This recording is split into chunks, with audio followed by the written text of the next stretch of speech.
Well, Happy New Year, everybody. Welcome back to the channel. I cannot believe it. At the time of recording, 203 subscribers. Like, no pressure whatsoever for me.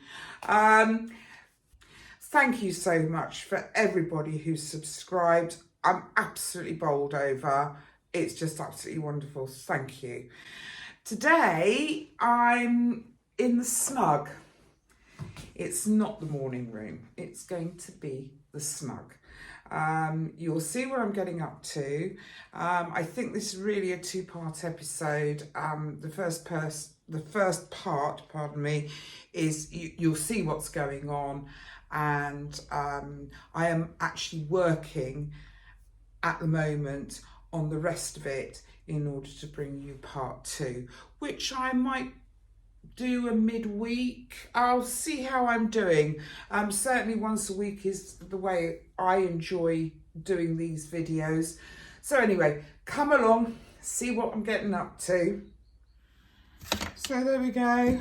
I've cut all the pieces. I'm not saying it's the best cutting in the world, but I will work with the straight lines more than with the wiggly ones. So I'm just going to put this all together and see what happens. I haven't quite decided what the hearth will look like, but I suspect I'm going to give a York stone effect on that. So I'm quite excited about that. So the first two pieces that need to go together are the central pieces. Yeah, that's giving me as much aperture as I want on this fire. It's not a big room. I don't really want the whole thing dominated by the fireplace if I can help it. Right, open up. And, oh, here we go. And I'm going to put the glue along that line. I'm going to get the two centre pieces put together. I couldn't really get, for the size I wanted of this fireplace, I really couldn't get it out of one sheet, which was a bit of a pity. So I've gone for 2 sheets, and I'm putting this, oh, careful Leslie, I'm putting the seam line up the middle. So I just need that to go off, and then I can carry on working with it. Yeah, I got an awful line there, absolutely dreadful, and I think I've got a really rotten piece there as well. So not entirely sure what to do about that. I'm just going to see if I can just straighten off one side. I have a feeling that the blade on my cutter needs to be replaced, or it needs to be realigned. I'm not blaming my tools, but I do know I've got a large bandsaw in the workshop, in my workshop, in the garage, and that large bandsaw has been out of kilter for a while, and a friend came over and very kindly fitted the new blade on this big bandsaw, which I can't do because I haven't got a set of instructions to do it with. And he very kindly put the new blade in, and it has really made all the difference. So very pleased. Oh, here we go.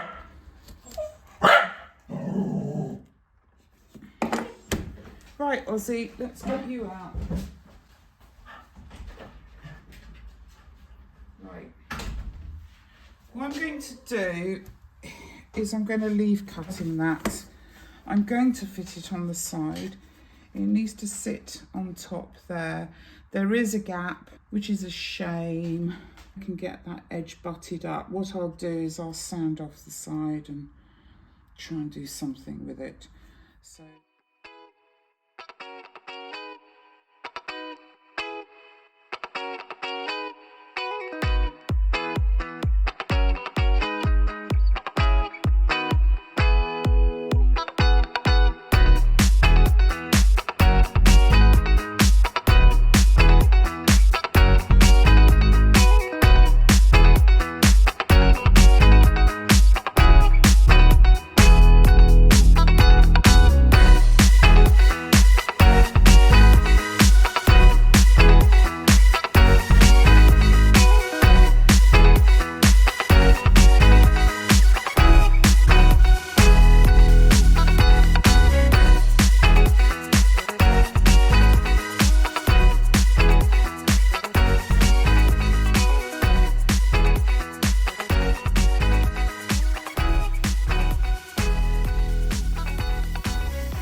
not very good at this sort of thing. I relish taking old pieces of Dollhouse furniture and just giving them a bit of a tidy up and a clean and make them nice again, which I've done in previous episodes. Right, oh come on Leslie, it's not that difficult, girl, surely. If everybody else can do it, I'm sure I can manage it. So let me just see if I can. Oh, I've got a piece of cocktail. I've got a cocktail stick. Let me just take that off. Right, let's butt that up. Squeeze. No, you see, it's because I'm a little bit impatient. Maybe I shouldn't be, but I am. Oh my gosh. Right, okay, I'll tell you what. I'm just going to let this bit go off because if I don't, it doesn't look very glued. That piece is in fine. That I'm quite pleased with. Right, hold on. Let's just make sure that's all straight. Oops, a daisy. That's all straight.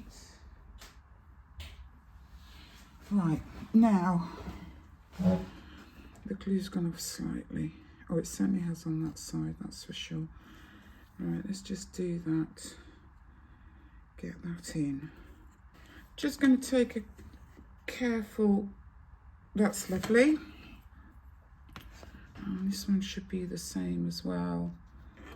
That's sitting slightly proud, but maybe I can sand that down when I get to it. But I think that is pretty much as it should. Oh, careful, Leslie. It really is pretty much as it should be. Got all my workings out on the side. Right, so that's it so far. Yes, and as you can see, all the gapping down the side there, I'm going to fill all that, so that's fine. I'm not worried about that. Really, life's too short to be worried about that. So let's put the insides on. So it's a short side to glue and a long side. And I'm setting them inside so as the seam doesn't show on the front of the fire. So you have to do all your calculations minus the thickness of the wood, etc. So let's see if I can do this one now. That one's got to go on the downside.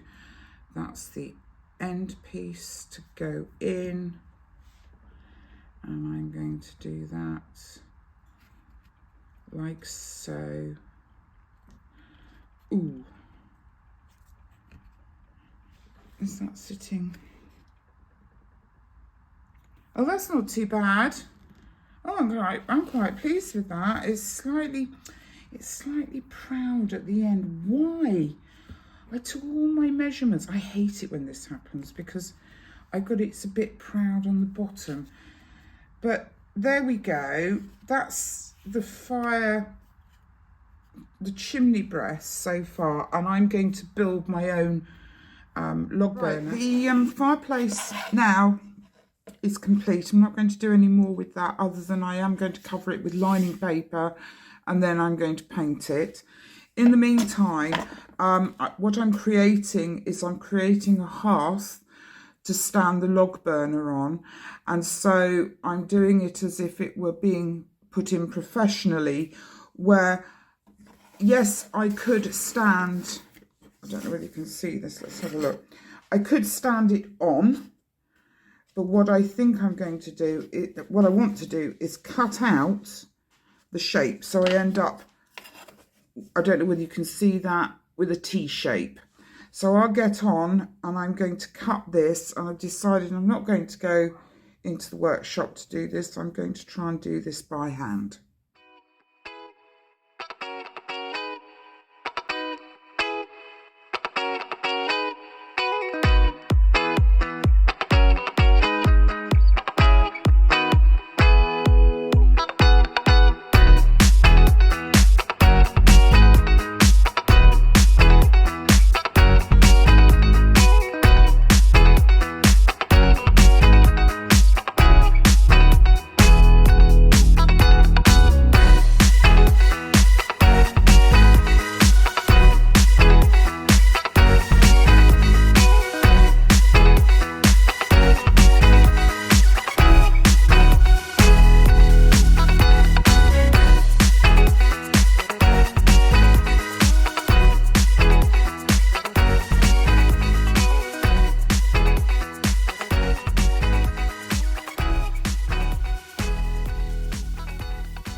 there we go. There's the T-shape, and the idea is that that will now fit inside the fireplace, and that's all I need, because the log fire, I suspect, is going to come forward of this chimney breast. So that's okay, that's absolutely fine. What I do need to do is I need to just shave off a bit at the back there. It's not very much, but it's enough to stop this going flush against the wall. So let me just take a little, I have to use a normal ruler. I'm just going to take off, I just marked it with the scalpel. There we go. Let's just take that off. And it's just, oh, careful, Leslie. Yay. Right, I think that will do.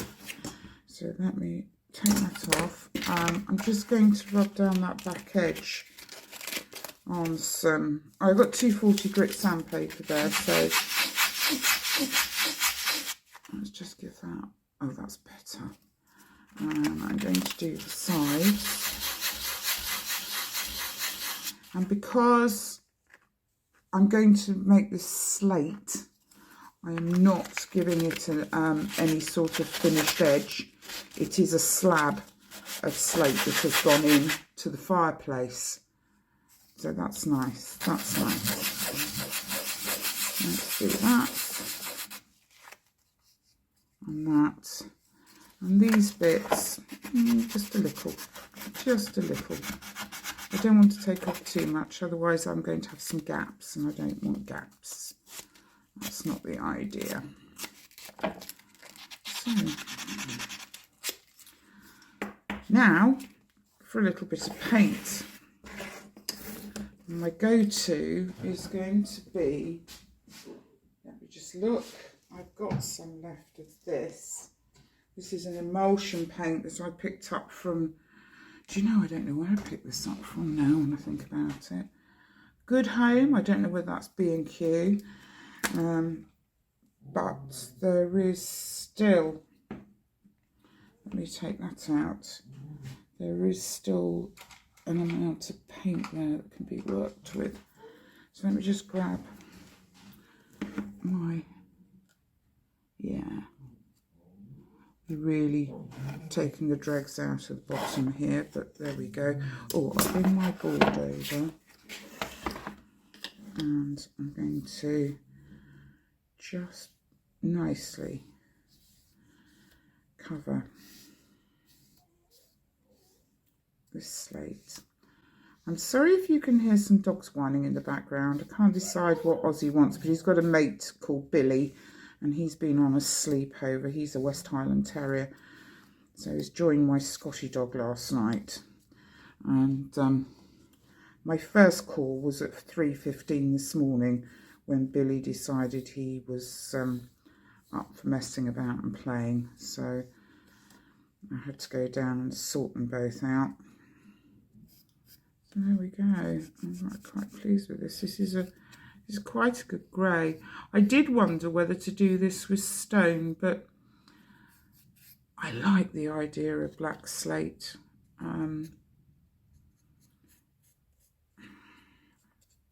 It's more defined.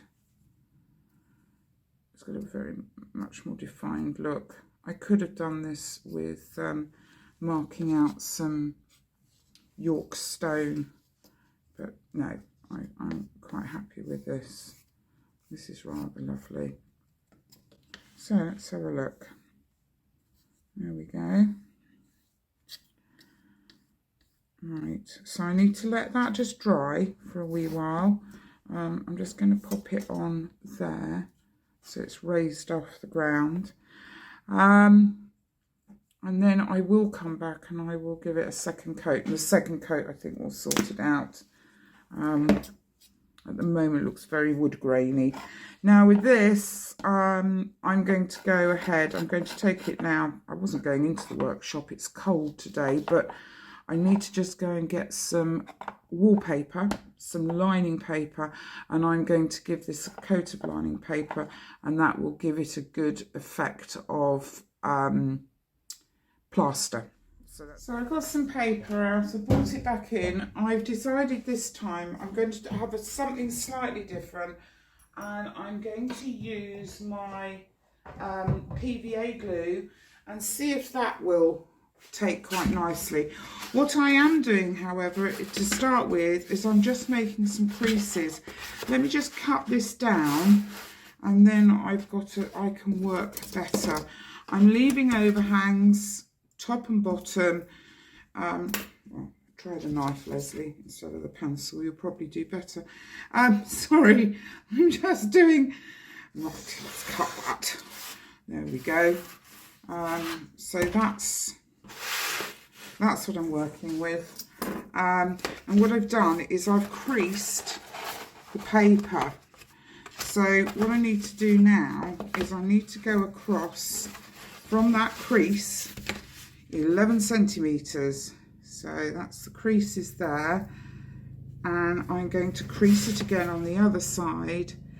Take some of the excess off, because quite frankly, yeah, I don't need it all. So let me just take that bit off there. Oh, we have helicopters.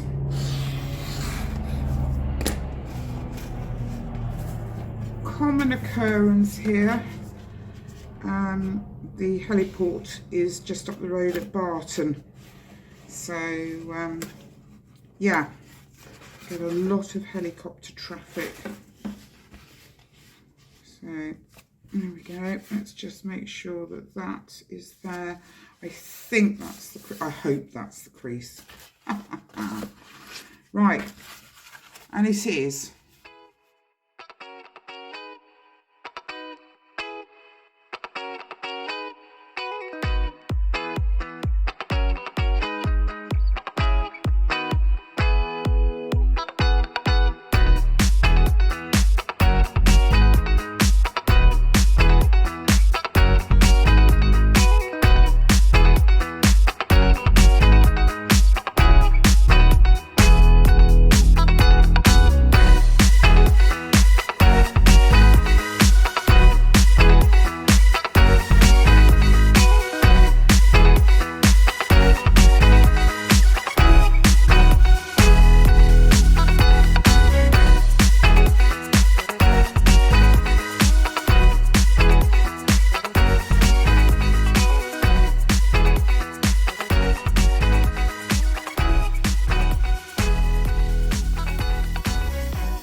So whilst the fireplace and the chimney breast is drying off, what I've done is I've got this so badly positioned, this door out onto the back patio, that what I've got to do is I've actually got to alter this because it's not centre of this room. So what I'm doing here is I've got a piece of the lining paper, and I'm just going to mark where the current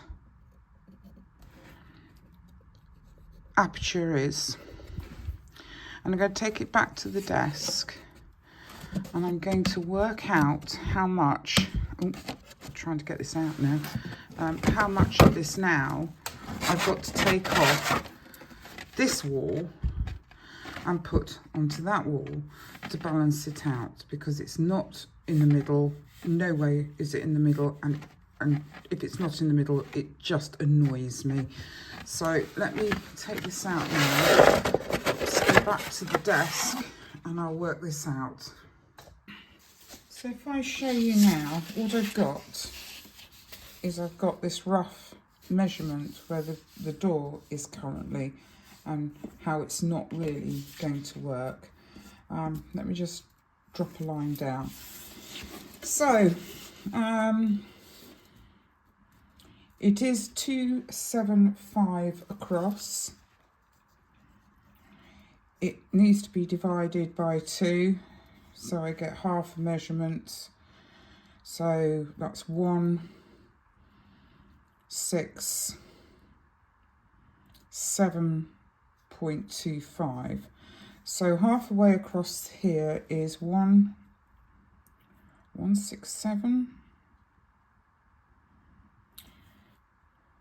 No, hang on, I've done that wrong, haven't I? 2's into 7, 137. Honestly, my maths is appalling. So 137 is approximately there, which is the middle, and 137. Right, Ozzy, you're going to have to be quiet because I'm on camera. You're going to have to be quiet like a good boy. Right. So there is the centre. That's the centre of that wall. And so what I've got to do is I've got to shift this to the middle. Now it's 13 centimetres across. So that means it's going to be 6.5 centimetres. Check. No, we're going to be quiet, Ozzy, just while I'm explaining. Right, so that is the new position. So I have got to take off this side 7mm, and I've got to add 7. No, I beg your pardon. I've got to take 12 millimeters away, so that's 1.2 centimeters, and then I've got to add that piece onto here. Yes, 12 millimeters. So there we go. That's new positioning. Now I'm going to have to go back and I'm going to have to map that out so that I can shift the doorway and also shift it in the right direction, because I shall be working from the back of the house to lose 12 millimeters on this side and gain 12 millimeters on that side. So it's going to have to be very, very gradually cut. On this side, and then I can put that piece into there. Wish me luck, and I shall crack on and get that done. I didn't film it. Sorry, I wasn't prepared to. It was a fight between me and a camera on a tripod in a small confined space. So I've done it from the inside out. This now I'm going to transfer onto the other side on the other wall. But before I do, the tool I'm using, it's called a multi-tool. And it seems to burn the MDF. So it smells scorchy in here, like I've scorched something. I'm sure I sure have. So there we go. That's it so far. I'm going to move that over now to the other side. I'm just going to tidy this up before I offer it up to the other side as well. And yeah, I'll get this fixed into place and then I'll use some filler. Okay, I've put this into place. I've decided it's okay. This is the flattest side. So I think what I might do now is put some wood glue on. I'm going to go to my tube of wood glue. Don't know where my little one's gone. I've had a bit of a tidy up session around here, and you know when you tidy, you end up losing things. Well, I do anyway. So there we go. I'm just going to go and fit that in the space. There we go. And just in the distance through the doorway, there's our Aussie, keeping guard. Keeping guard. So if you can come back to me rather than looking at the dog. Here we go. I'm going to put that in. I'm just going to check. It looks a bit wonky. However, yes, that's going to fit in beautifully, and I'm going to have a better fit either side. So what I'm going to do is leave this to go off. I have managed to cut the aperture now so that the doors out onto the back patio are it's equidistant either side, so I'm really pleased with that. It's now left me a gap, so what I'm doing is I'm just putting together some powdered filler, which is a fine filler, so it's not too grainy. And I'm going to use that to fill the horrid little gaps, of course, that have occurred by resetting that 12mm piece of MDF from one side to the other to centre up the doors. So let me just make sure. I think that's a good consistency. I'm going to go in to the Snug and I'm going to organise filling those gaps.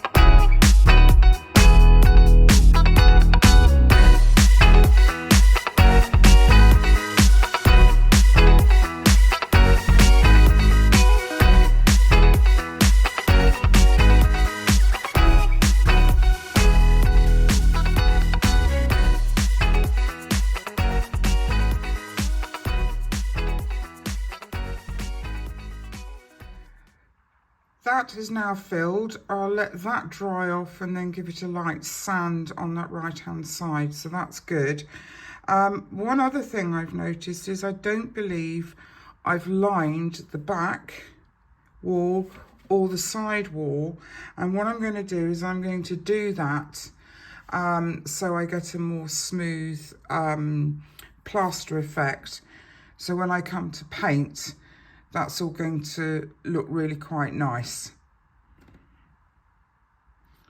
So first of all, I think what I am going to do is I'm going to get myself some templates made, and then I can go ahead and line up those two walls.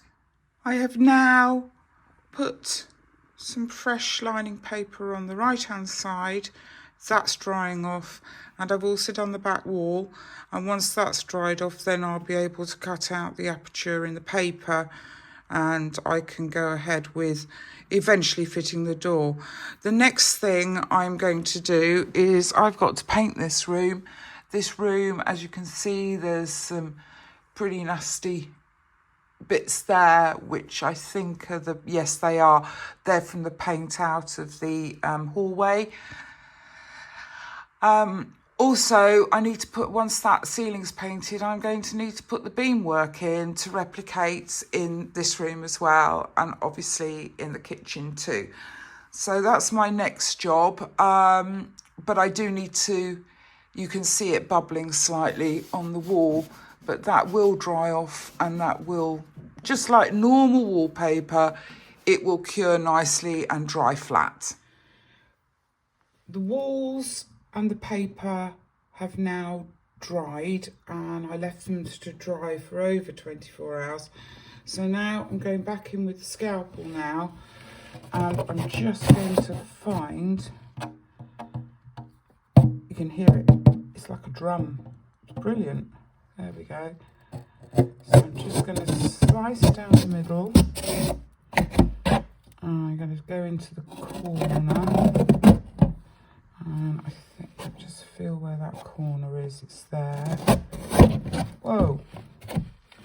And if I just turn that, that's one, that's two, oh, and that's three.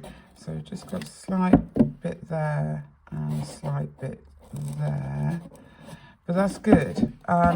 So what I need to do is I'm going to have to pull the doll's house out, and I'm going to have to get round the back and trim off. So that's all done now. So the big thing next is I need to paint. I have chosen an ivory paint, which I'm going to put on the ceiling and on the walls. I'm probably going to have to make some more beam work, but that's okay. But very pleased with this so far. The other thing I've done, now I've done the fireplace downstairs. If I bring you upstairs, I've actually got, that upper floor fireplace in. The aperture's there to cut out. It's not finished. The structure's there for now, and I will return to that once I go to the upstairs floor and on the first floor and get everything sorted. So that's the end of this week's episode. I was going to try and get one sort of midweekish, but I don't know how that's going to pan out. I hope you've enjoyed it. Next time, obviously, I'm going to be doing the beam work. I'm going to do the, Aussie's here. I'm going to do the skirting board, and I shall fit in the fireplace. I might even get around to measuring up my log fire in order that I can come up with an idea to create a 1/12 scale log fire to go in my fireplace in Crossley house. Anyway, until next time, thank you for watching, and again, a happy new year, and thank you so much. I am absolutely blown away by the number of people who are subscribing to my channel now, and it's onwards and upwards. Okay, see you all soon. Bye.